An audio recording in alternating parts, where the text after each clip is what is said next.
The housing plan is made for everybody, from those exiting homelessness to those buying their first home.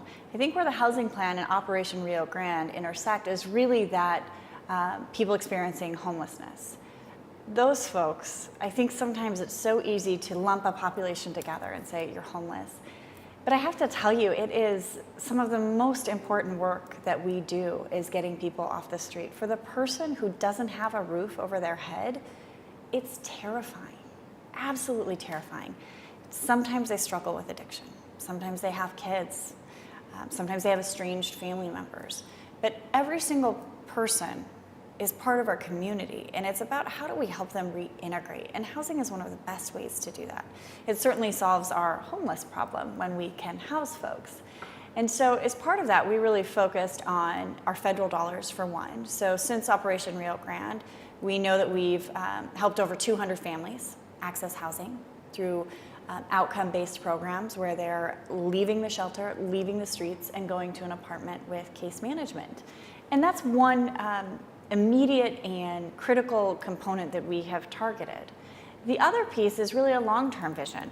Even with Operation Rio Grande, and we know that we're trying to house those folks so they can be sustainable, so they can get treatment, so they can get a driver's license, so they can look for a job. There's sort of a long-term view we have to take in terms of how do we deal with this issue, not just today, but how do we plan for the future? And that really goes to our housing stock and continuing to build more housing. And that's where you see that, over the next couple of years, we have over 700 units that are going to come online. And that's compounded by, the 600 we've already got online in Salt Lake City, the previous 2 years.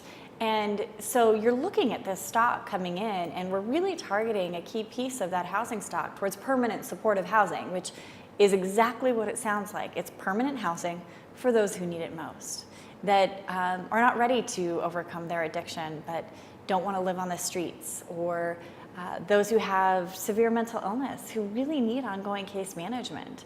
And that's what that housing is for.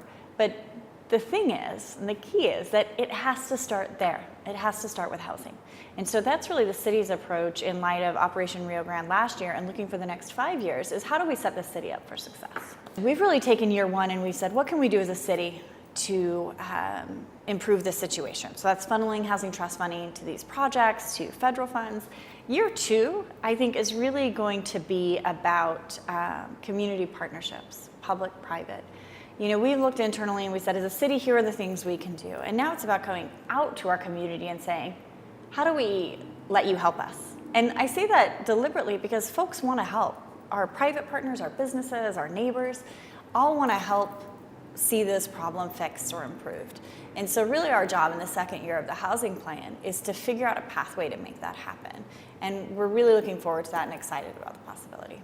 We are working to launch a housing dashboard that will really demonstrate where we are in our plan. When we created the plan, it wasn't just going to sit on the shelf. It was always intended to be something that was actionable.